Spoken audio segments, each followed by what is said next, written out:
Hello,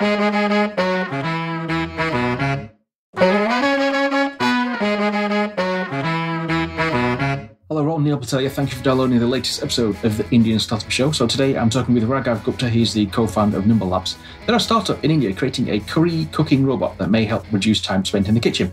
So in this conversation, he talks about why he's doing this, how it's going so far, being part of the Bosch Tech accelerator in Bangalore, his emotions being featured in Bloomberg, and taking part in the CNBC India Startup Competition. He also shares very interesting insights on a trip to China and talks about taking risks. And he also talks about how you can be a part of the beta testing and get 25% off when it's out, and much, much more. So please use your show. Thank you. Hello, Raghav. Thank you for coming on the Indian Startup Show today. Thanks for having me over, Neil. Yep, super excited to talk to you today. Please tell the listeners what you're building. So at Nymble Labs, we're trying to make it possible for all our fellow listeners to conveniently eat healthy, home-cooked food every day through the use of domestic cooking robots. Cooking every day is a big, big problem. I needn't elaborate on the problem. People are leading busy lifestyles. They're growing up not knowing how to cook and are increasingly choosing to eat outside from takeaways and from restaurants every day. So the first appliance we're building is called Julia.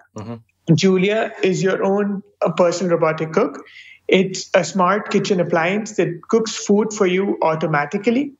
All you have to do is choose a recipe, load in the necessary ingredients into containers specified in the app, tap cook, and it cooks a food from start to finish. It stirs for you, it cooks for you, it puts in the right ingredients at the right time, in the right quantities, and using a bunch of sensors monitors your food consistently so it comes out perfectly. How did you come up? What happened was that my co-founder Rohin and I would often hang out together. Some of those days we would go back home, and my co-founder would go back earlier, and I would ask him why, and he would tell me that he had to cook. And when I asked him, to explain to me further about it, he told me that that now he and his sisters had started helping their mothers out for dinner. So they would cook dinner while the mother would cook lunch. Now, one of those days, he came to me and he said he had this idea that we could just probably automate cooking. He wasn't sure of it, but he explained that, most of the cooking process in India, at least, is pretty standardized. You have an onion tomato curry paste. You have a bunch of spices, and on top of this, you add a main, which could be chicken, which could be paneer, which could be a whole bunch of vegetables, or it could just be dal. But the process is pretty standard and something that could be standardized. And we started working on it and it just worked out. That's how we started. So is this in the market then? How many have you sold, and what's the price? So we haven't started shipping yet. We're in fact in the research and development phase. So we have a fully functional prototype, but it still needs more work on the cleaning issues. It needs to satisfy OEM requirements so it can be produced in bulk. And we still need to improve the user experience. Okay, cool. When do you think you're going to launch this product then to the excited world? So we plan to do a pre-sales campaign in October 2018. Sorry for that. Yeah. So that's where we plan to launch our product out, and we would be shipping around April 2019. So are you a patient person then? That's a long time to wait, right? Yes, that's a long time to wait, but unfortunately, hardware takes time. Even Tesla had to wait a number of years before they could take their first car out. And same for other smart kitchen appliances out there in the market. The beloved Rotimatic, for example, it's a kitchen appliance that cooks rotis for you. It took them 8 years to develop, but once they shipped, it was, nothing like it. Okay. And why is it called Julia? So we just like the name.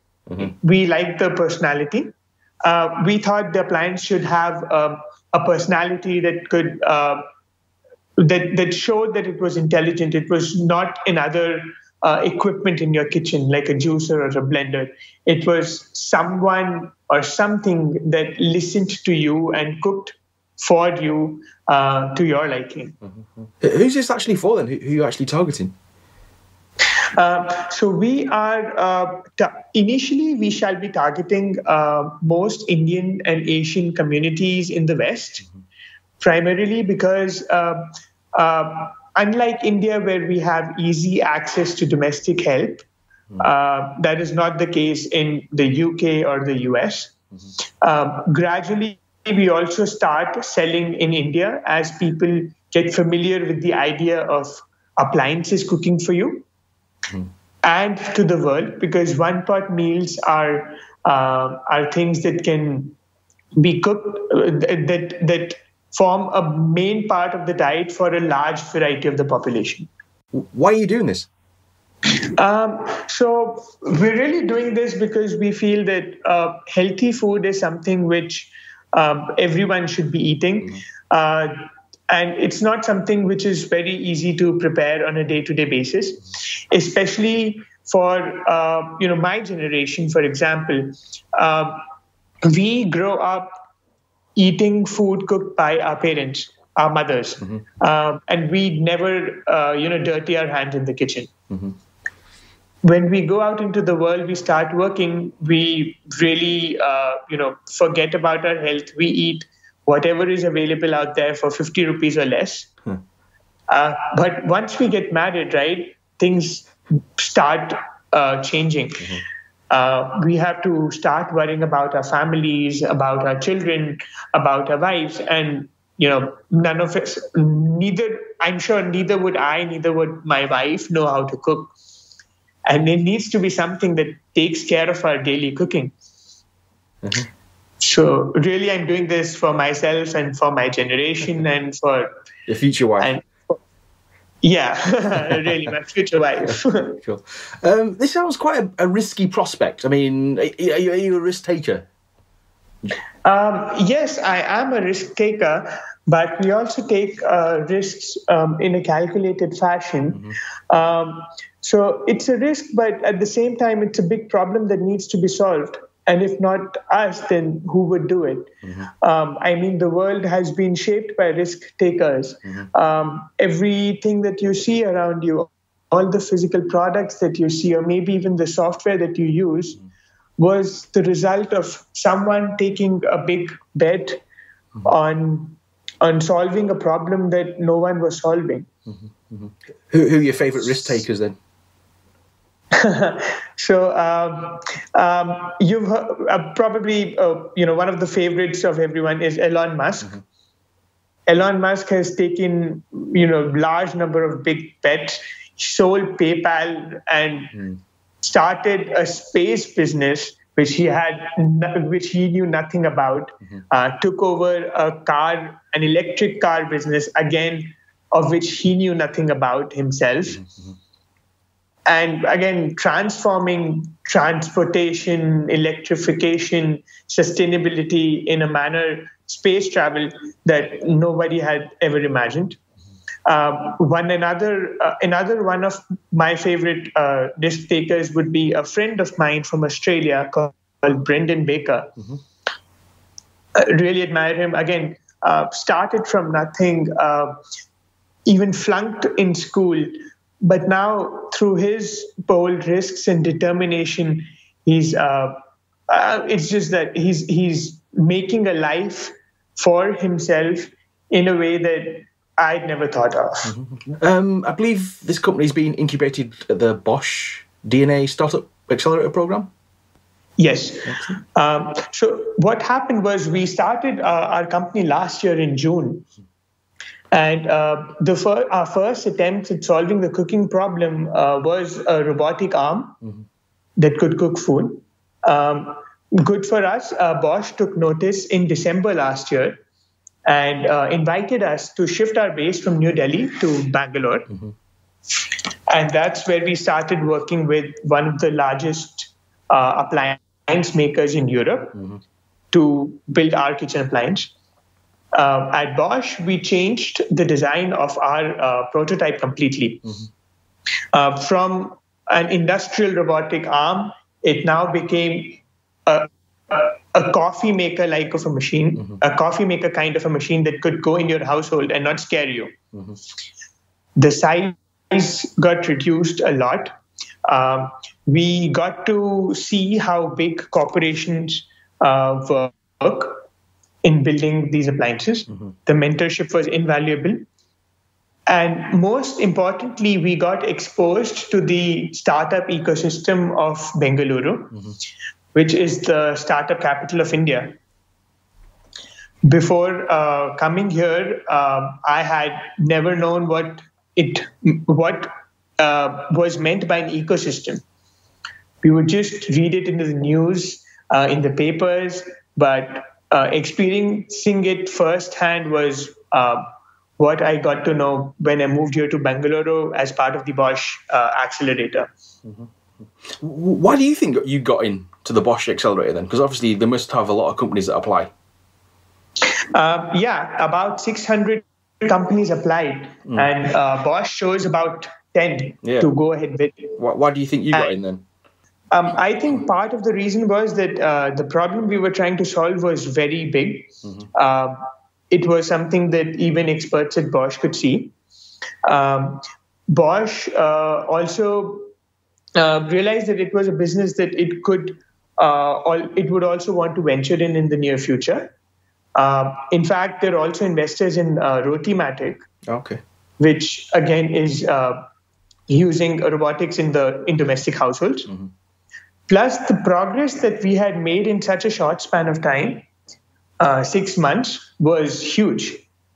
And Bosch wanted to know how startups worked so fast and how they could employ those practices in the corporate structure that they had created for themselves.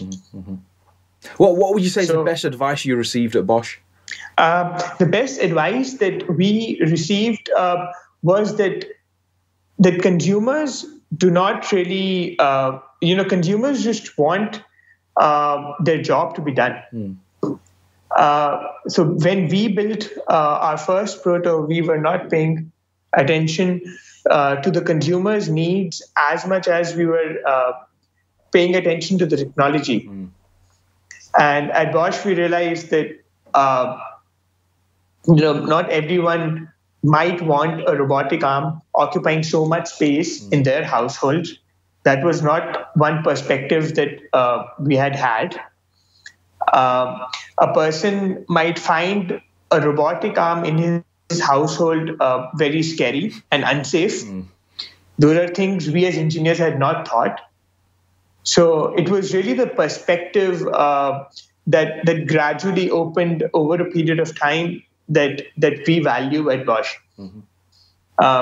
If I had to name one single advice, it would be very difficult for me to pinpoint it. What was the best thing about this accelerator then? The best thing about the accelerator was that it helped us go as fast as we wanted to, but in the right direction. So I think we were like the plane. We were like a pilot in driving a plane at super fast speed, but probably in the wrong direction. And that's what Bosch helped us with. It helped us steer that plane in the right direction. So is life getting easier for you then, or harder? I think it never gets easier.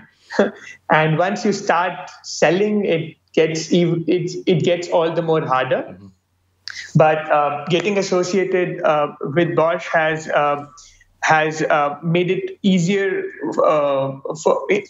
Has made it easier. Sorry, let me do that again. Being associated with Bosch has made things easier for us, which earlier were difficult.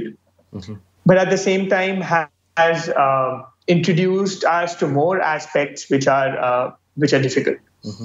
But I'm sure over the days, those things will also become easier. Excellent. So very recently, we were covered by Bloomberg. Oh, okay. So we had never, if we were not associated with Bosch, I think it would have been very difficult for a team to fly in from Europe all the way to India to make a 3-minute video on our cooking robot. Excellent. The press takes us much more seriously. There is much more credibility to the story. It has made fundraising easier.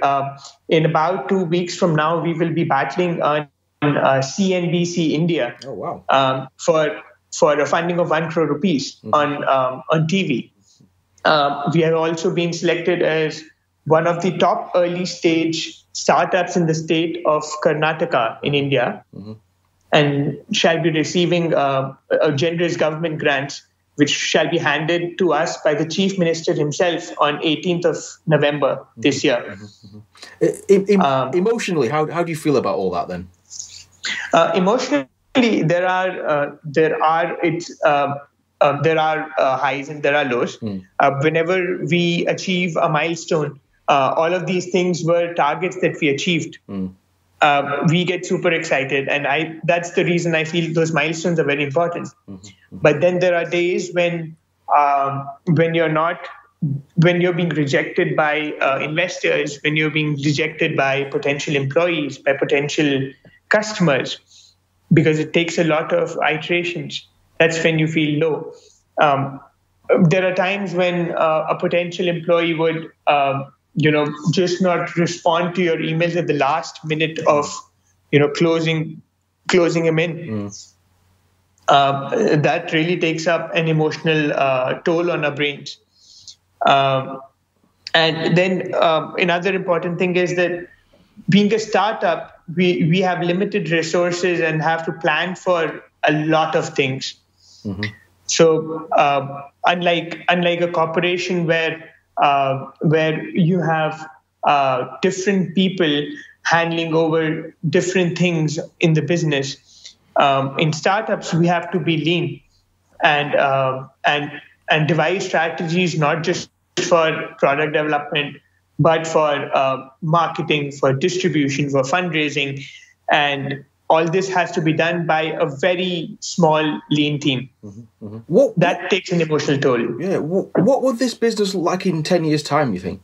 In 10 years' time, I think there will be economies which share food amongst themselves. And when I say share food, I mean, imagine a future where you can cook a recipe on smart devices, upload the recipes just like software code for others to download it on their systems and on their devices, which cooks it exactly the way you cooked it back at your home. So just like 3D printers have made it possible for one to replicate physical devices, I think similarly people will be able to replicate food. So instead of watching a YouTube video of your favorite chef, you will just be able to download his or her recipe and have your devices cook it exactly the same way. Wow, exciting. Well, what's your favorite food then? I like kadhi chawal a lot. So kadhi is an Indian dish, pretty famous in the north. So I like that, cooked by the hands of my mother. And I think if we can replicate that, and I'm in Bangalore right now, if I could just have her send that recipe to me over the cloud, and if I could cook it over Julia, well, nothing like it. Excellent. What's your least favorite food then? Anything you don't like? No, there's no least favorite food. I think I can eat anything as long as it is vegetarian. Okay, that's cool. Excellent. What do your friends and family think of this, by the way? My friends and family have been very supportive over the last 18 months or so. They see strong potential. Our relatives keep pushing us to develop this as soon as possible. They say if this can solve our cooking problems, well, keep working on it. So that's our family has been a family of business people. So all my extended family, from my father to my uncles to my aunts, are business people. And they realize that great businesses are built by taking those chances, taking time, and they've been very supportive. I believe you went to China and Hong Kong. Can you tell us about that? Yeah, so very recently we went to China, specifically an area called Shenzhen. So Shenzhen is the mecca for hardware startups. It's the place where everything is manufactured, from your TV remote to your TV to your iPhone itself.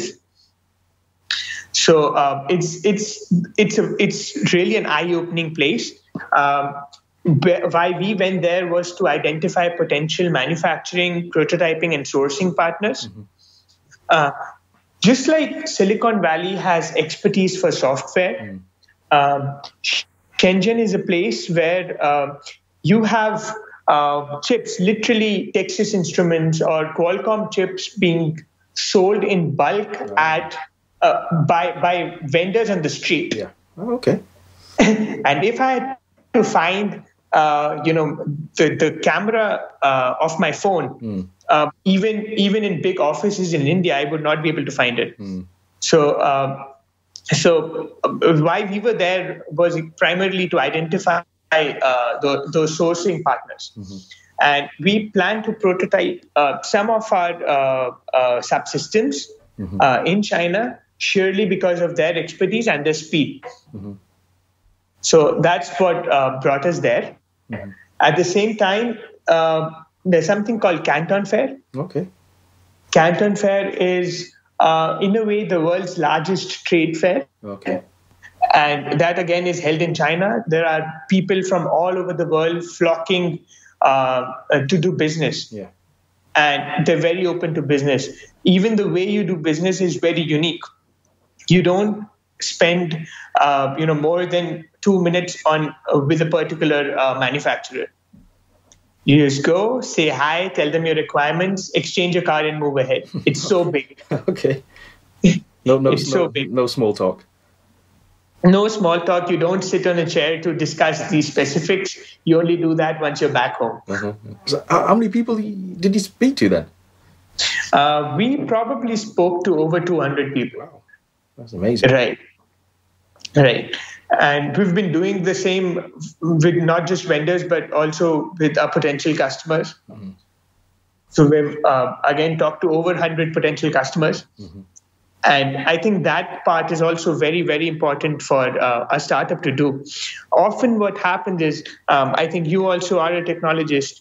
Often what happens is that we as technologists get so engrossed in our technology that we think it's the perfect solution for people out there. And if we talk in terms of economics, there's supply and demand.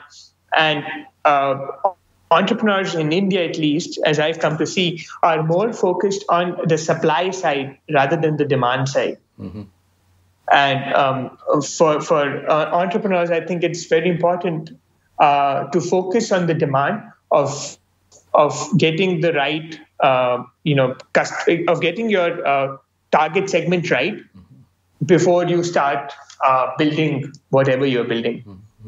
How much will it cost? So Julia should cost $300 and upwards, depending on what variant you want to buy. So that's how we intend to price it. How did you come up with that price? So we did an extensive study. As I told you, we talked to a lot of potential users. We told them what all Julia could do. We showed them videos. We also did a back of the head bill of materials costing.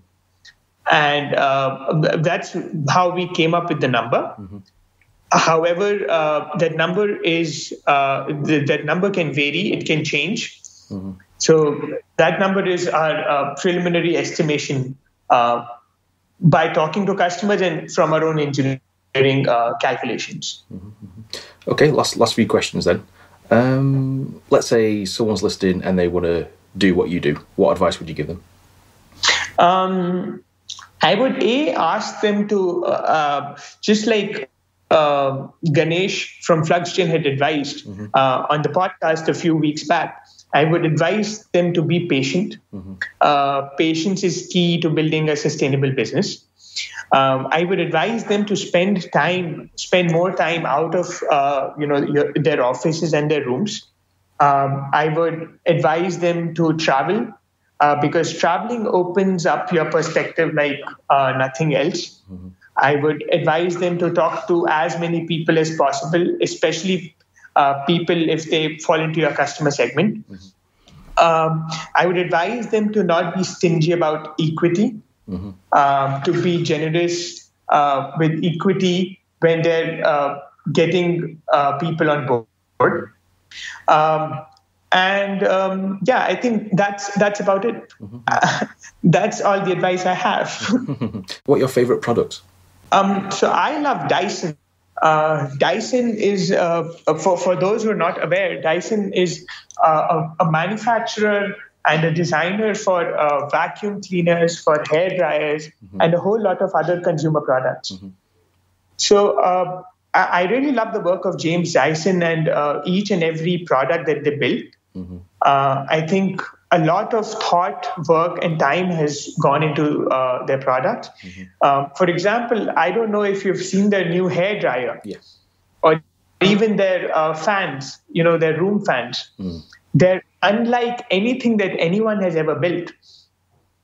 Even the vacuum cleaners, for that matter, they're using technology that no one had even thought of, and they perform surprisingly well. So Dyson products are some of my favorite, and I think the other category is, of course, products built by the world's most valuable company, which is Apple, of course. So those two companies, I think, I really value. Okay, last question then. For people who want more information on you and your products, how do they connect? Okay, so I think for listeners of the Indian Startup Show, in fact, we're doing a very closed door early booking of the product. We're letting people subscribe themselves so that they can be part of the beta testing that we would be doing over the months. We would let you play with the product while it's in development, and give you a generous 25% off when it's out in the market. Excellent. So those who would want to avail that offer can just reach me out with the title Pre-Book space TISS for the Indian Startup Show. At my email, Raghav, RAGHAV @nymble.in. I repeat, RAGHAV @nymble.in. And I would be very happy to attend to any queries that they might have. Excellent. Raghav, thank you for coming on the Indian Startup Show today. Thank you so much, Neil, for having me over, and it was my pleasure talking to you. Excellent. Thank you and goodbye. Sure. Bye. Thanks to Raghav for coming on the show today. To take part in the beta testing and get the 25% discount, see the show notes for more details. That's the end of the show. If you liked it, please leave a rating and review of the show. Search for the Indian Startup Show on iTunes, Stitcher, and Overcast. We're also on Pocket Cast, Soundcast, Instacast, Podcast, and Apple TV. If you're building something exciting, please send me an email, hello@neilpatel.co, or tweet @IndianStartupSH, or go to facebook.com/Indian Startup Show. We'll love to connect. Thank you and goodbye.